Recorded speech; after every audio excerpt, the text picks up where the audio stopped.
I think you could probably go further and say that one of the reasons so-called Zionism exists today, or that people even might feel the need to say, I'm a Zionist in the sense that I support the existence of Israel, is because there's a movement trying to annihilate Israel.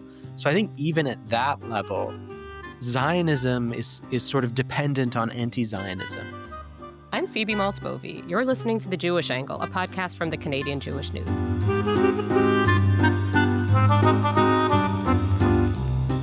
Every conversation about Israel and Jews seems to land on the same trite, throat-clearing aside. Anti-Zionism isn't anti-Semitism. This comes up whenever someone announces that they hate Zionists, but not Jews. It also comes up whenever someone Jewish wishes to speak out against anti-Jewish hatred, but fears being seen as doing so in order to make a pro-Israel point. Anti-Zionism isn't anti-Semitism. This is inescapable as a refrain. But is there anything to it? I'm delighted to have on Adam Louis-Klein. Adam is a PhD student in anthropology at McGill, the founder of the movement against anti-Zionism, and everywhere these days. He's a genuine public intellectual. Exciting to have one on. Adam, welcome to The Jewish Angle. Thank you so much. Happy to be here.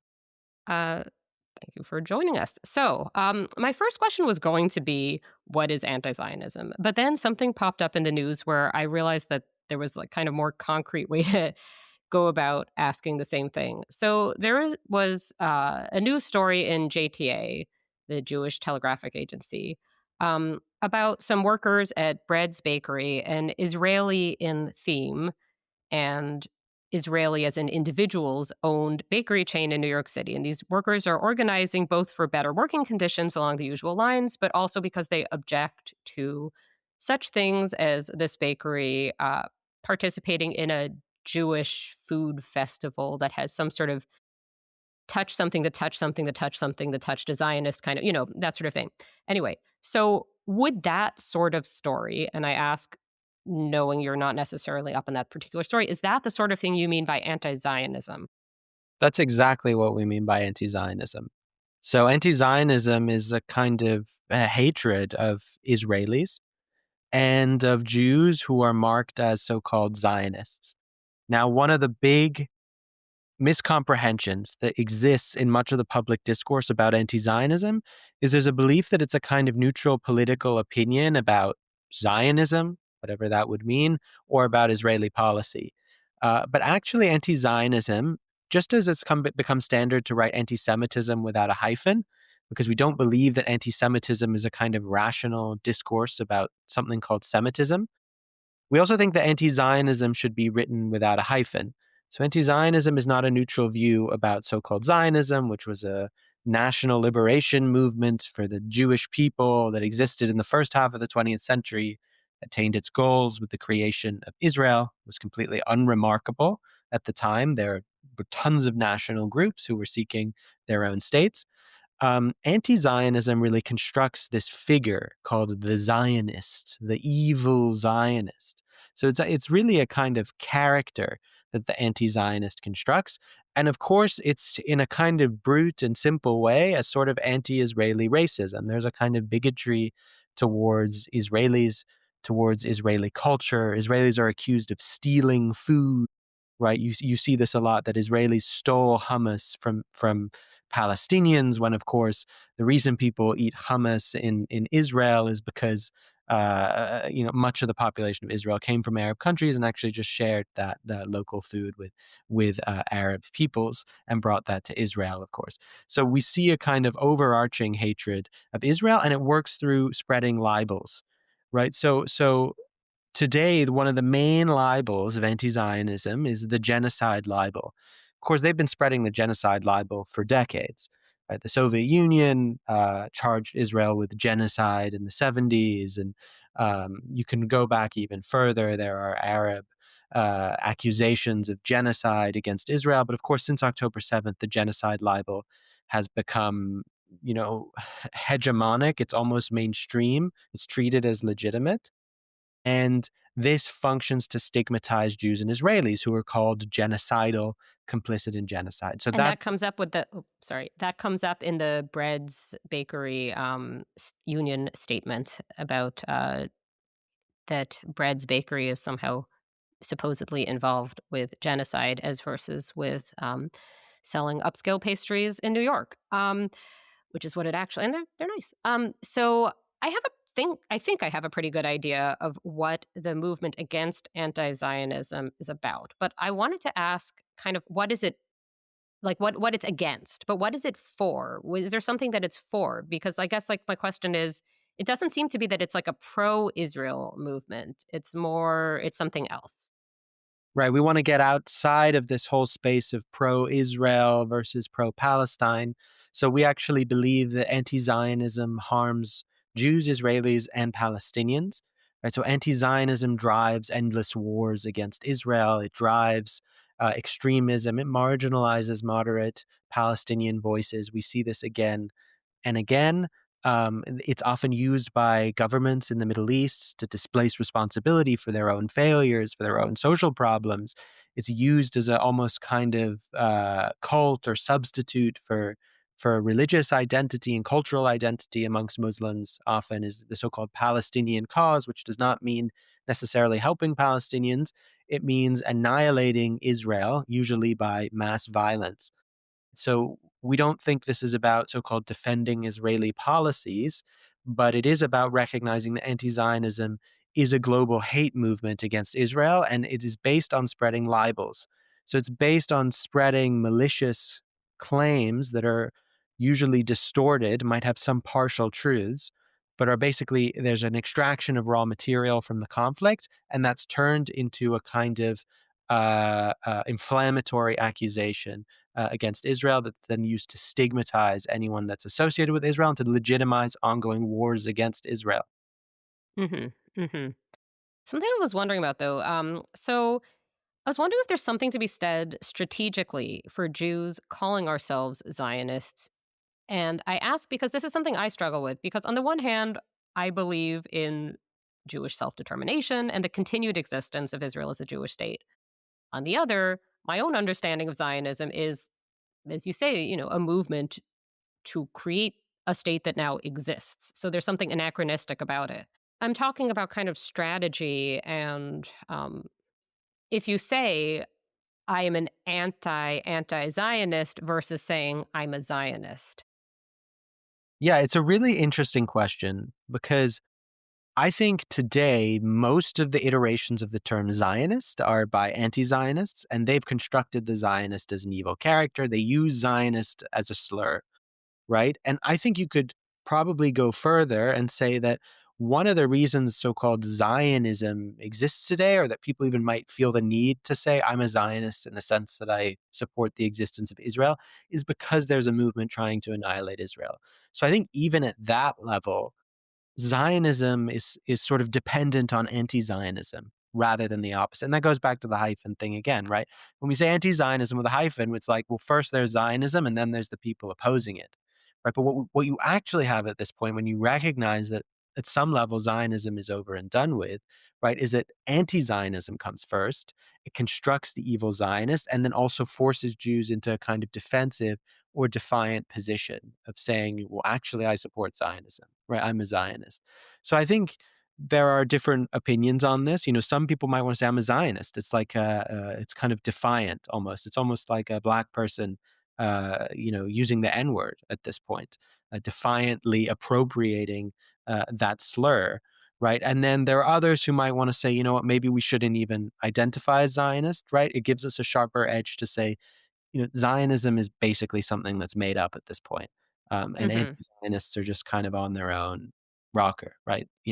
So It's interesting. I mean, it's a reframing. It's interesting. But I have a yes. practical question though, inspired by the "What We Do" section of the Movement Against Anti-Zionism website. So what you described there sounds similar to something like DEI consulting or something like this. And I'm kind of struggling with how to phrase this because there's no shortage of people and institutions that I would happily, if I had my druthers, subject to that sort of training. But I'm having trouble picturing any of them voluntarily signing up for it. Like the people who need to hear this. are those the people hearing it? Like, I guess I'm just wondering kind of like pragmatically, like, is there demand for training in learning about anti-Zionism as a hate movement? Is your organization going in places and like doing trainings? Yeah, we do tons of trainings. So we basically help people learn how to speak back against anti-Zionism. So what do you do, right?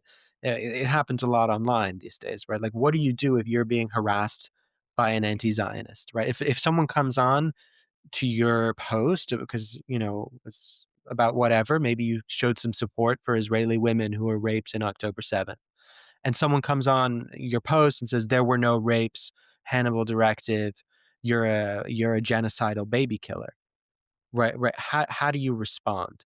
And right now we have no, the communal infrastructure has not given us a lot of tactics, right? We can say it's anti-Semitic, right? And they'll say anti-Zionism is an anti-Semitism. Zionists cry anti-Semitism, but they're actually genocidal, right? And then we have nothing left because all we've really developed is we've just learned how to say it's anti-Semitic, and we've hoped that saying it's anti-Semitic will be enough. And unfortunately, we've seen that it hasn't been. That anti-Zionism is slipping through, and it's Hmm. partially because anti-Zionism is its own hate movement. So when someone came on your wall and was saying that stuff, they say you're a genocidal white colonizer.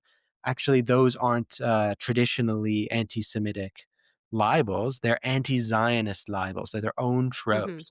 I guess what I'm just wondering if this makes sense is, so is the training you're doing more in kind of instructing Jews on how to push back and less like, I guess I'm wondering, are there any like non-Jewish entities saying as many the equivalent of the kind of 2020, how do we make it clear that we think Black Lives Matter at our workplace, some kind of equivalent, like are there non-Jewish employers worried about the anti-Zionism going around, you That's know? what we're trying to change. I mean, we need Mhm. more a cultural shift for that to happen because there's too many people in the broader public, right, who only recognize classical anti-Semitism, and we also need more institutional support at this point from organizations who will pivot to recognizing anti-Zionism as its own hatred and bigotry. A big issue is that the frameworks that are being used right now that were effective in some ways or have been effective sometimes, but they're not exactly working right now, are the ones that are all about cross the line discourse, right? When does anti Zionism cross the line into anti Semitism, which we think is incoherent and is actually obscuring anti Zionism? Because what it's really saying is when does anti Zionism start looking like classical anti Semitism? So when does an anti Zionist, who might be a smart left academic style leftist, who's harassing and bullying you by calling you an evil white colonizer, right? When does that person reveal themselves and cross the line to be actually a kind of skinhead, right? Who says that, Mhm. are racially infiltrating their nation and bringing in immigrants, right? But that is kind of incoherent, right? Because anti Zionism isn't necessarily going to reveal itself as classical anti Semitism, a right wing European style anti Semitism that's recognizable as anti Semitism, that's associated with that word anti Semitism, right? It's actually its own hatred.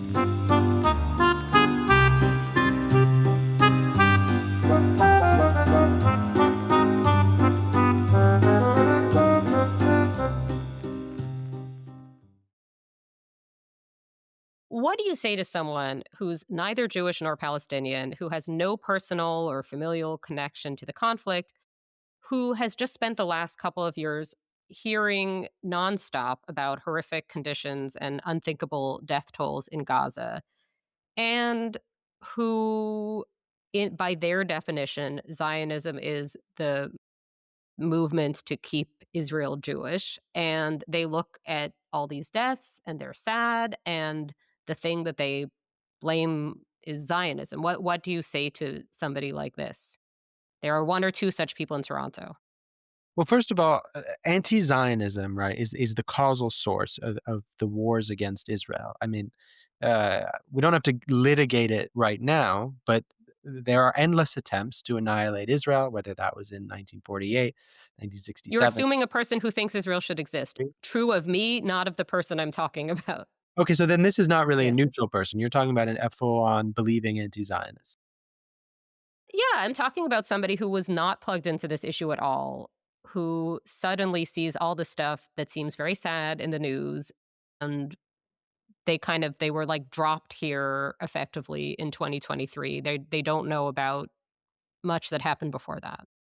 Yeah, I mean, so what we've seen is circuits of disinformation, and like I was saying before, systemic libel. So anti-Zionist libel is its own kind of practice. It's the circulation of kind of unfalsifiable claims in the sense that people don't feel the need to demonstrate them. The point is you just kind of believe them because they construct this a group as evil. So these are kind of race libels. Mhm. We basically saw a constant circulation of anti-Zionist libels since October 7th, and we saw the mainstreaming of a narrative of genocide and that already existed. Right. Well, that already existed part I wanted to talk a little bit about because I think um, there was obviously like talk about blood libel, things like this. These, very old accusations of Jews killing non-Jewish children.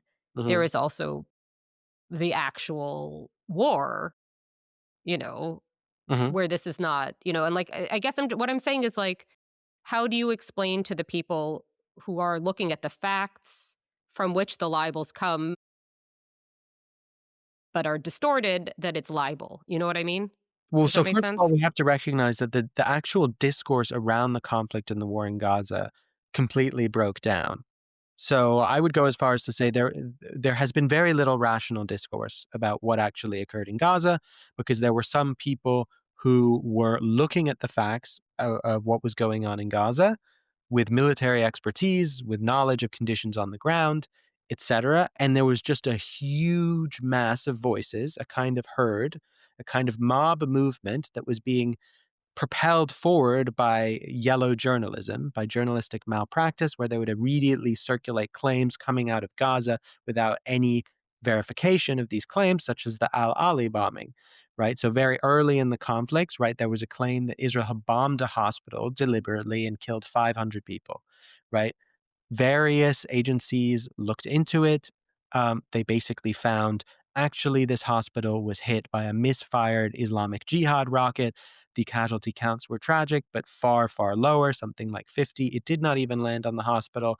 It landed on in the parking lot near the hospital, right? So there have been so many libels like that, like this throughout the conflict. I have a whole actually document of them on my computer, right? That one cannot even count.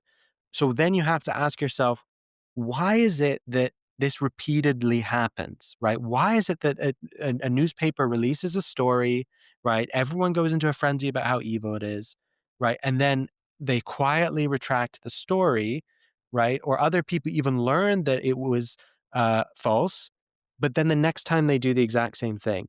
And that's really the giveaway, right? Because if you can't adjust your credibility assessments based on past instances, right, of being non credible, that shows it's not a rational engagement with information, right? So Mhm. it is just a kind of pre existing desire to believe, a prejudice, really, that grounds belief in these libels. So we basically experienced a kind of disinformation stream that was constant out of Gaza since October 7th, right? And so that's really what matters right now in the public conversation, in the way that Gaza and the Gaza so-called genocide has been framed, right? One could have a conversation about what actually happened, right? But it's almost meaningless at this point. I wanted to ask about Mamdani, Zoran Mamdani. I'm sure you're familiar. I'm sure he's sitting with you right now. Just kidding. So anti-Zionism is in many ways, one might say, his central cause, but he's also, this is the new mayor of New York, he's also embracing a broader progressive agenda that appeals to many, including many younger New York Jews, although on the whole, Jews did not vote for him. So my question is kind of one of two things. You can answer it one of two ways. Should you choose? One is sort of just what do you make of Mamdani generally, but also just more broadly, what do you do with the way that anti-Zionism has been woven into the general idea of what it means to be a kind, heart in the right place, progressive, or even just sort of citizen? Like, it's just if you care, if you have a bleeding heart, your heart bleeds for all the sad things and part of that is anti-Zionism. You know what I mean? Like it's woven into something. You know what I mean? I exactly know what you mean. It's become kind of this lingua franca of the present. Basically, different people use hatred of Israel to kind of articulate their politics and pose as righteous. And now Jew hatred is often posed as righteous in other eras as well, because what happens is you construct the Jew according to the inverse of the moral values of the time, right? So since World War II, the Holocaust, since civil rights movement, since decolonization, right? So the great values of our civilization today are basically opposition to racism, colonialism, and genocide, right? And Israel has been constructed as racist, colonial, and genocidal, the colonizer, apartheid, and genocide libels, right? So you tell anyone, right? There's a state that's a white colonial, racist, genocidal state.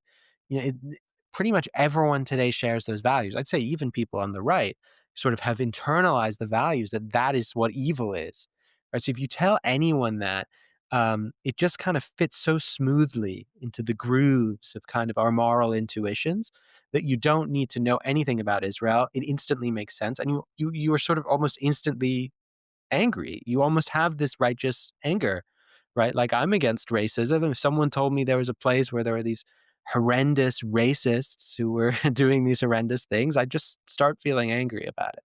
And so that's how it creates this righteous anger.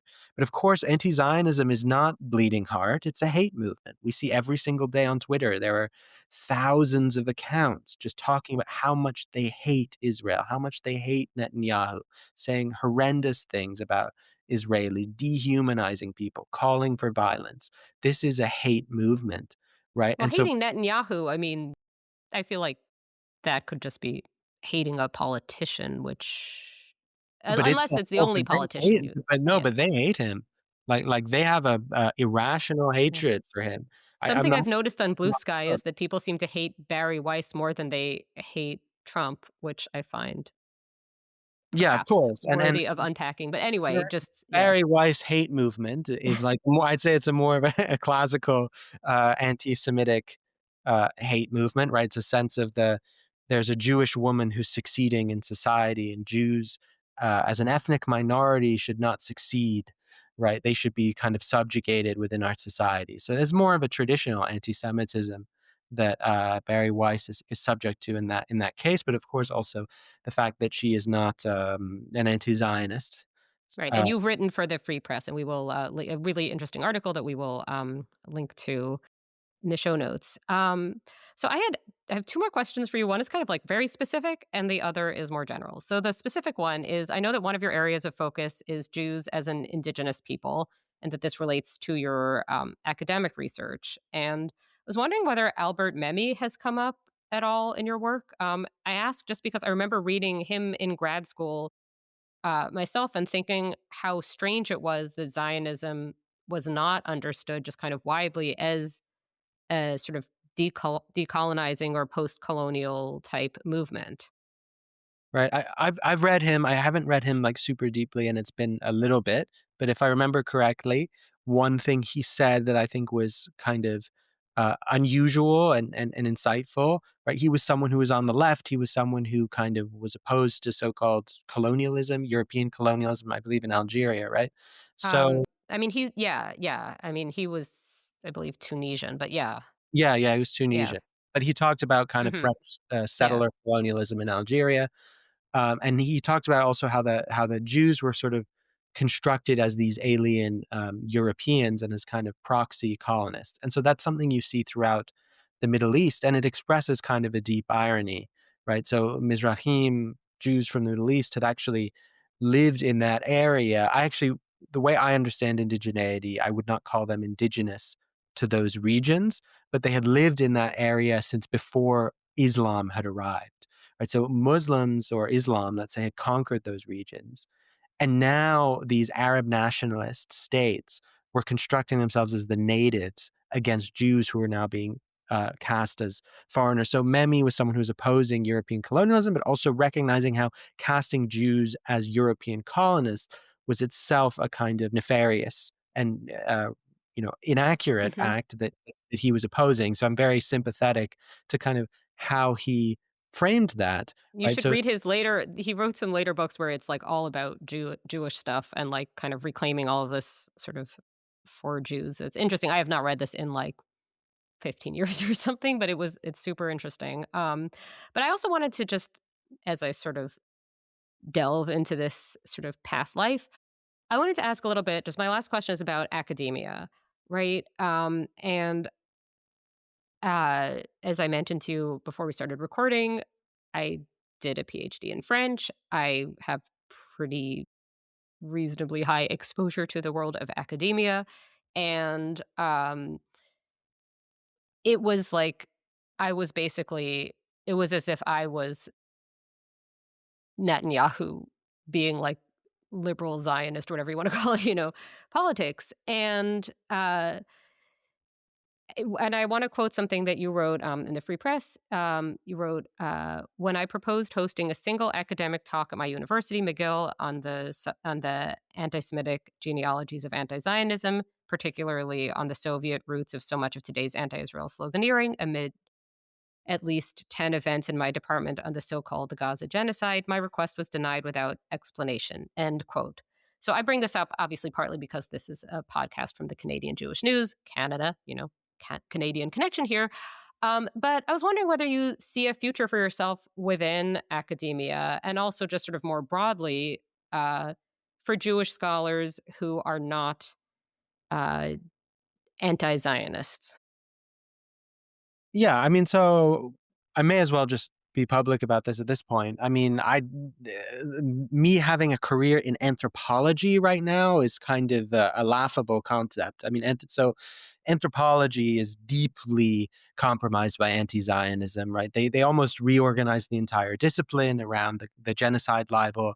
The AAA's, the American Anthropological Association Grand Conference 2024 was entirely so-called about the Gaza genocide, not as something to debate, but as a premise. They have completely swallowed whole the settler colonial framing of Israel, which erases Jewish indigeneity, which is really a form of cultural erasure. It's a form of racism that constructs a group as sort of biologically alien to the land by descent. And I've written about this, but it's a kind of genocidal ideology in itself, and it's that through which kind of nativist fascist movements like Hamas legitimized the genocide of October 7th. So I don't have a lot of nice things to say about the state of the discipline of anthropology today. And it's very sad because anthropology should be in a position to come to a nuanced understanding of the cultural identity of Jews, right? And it should use its basic ethical framework, which is that it listens to the people it engages with. It takes seriously the way people understand their own self-identity and their history.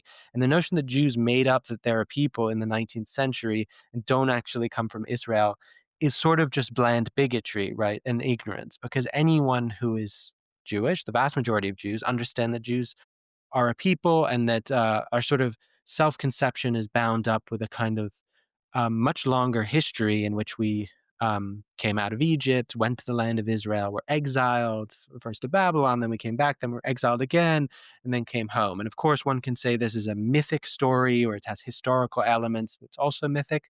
But in anthropology, we don't think like that, right? When we look at other groups, we don't say, well, your whole history's fake, right? We actually acknowledge that even the mythic dimensions are part of the kind of symbolic complex through which a people constitutes their identity. So my anthropological work, I try and restore what I think is an authentic anthropological understanding of Jews in comparison with the indigenous people that I work with and ethnographic accounts of indigenous people. In terms of academia generally, there might be other spaces, and I hope that the critical study of anti-Zionism will be able to take root somewhere in academia, and so we can have a presence there.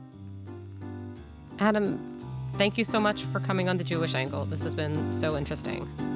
Yeah, this was great. I really enjoyed it. Thank you.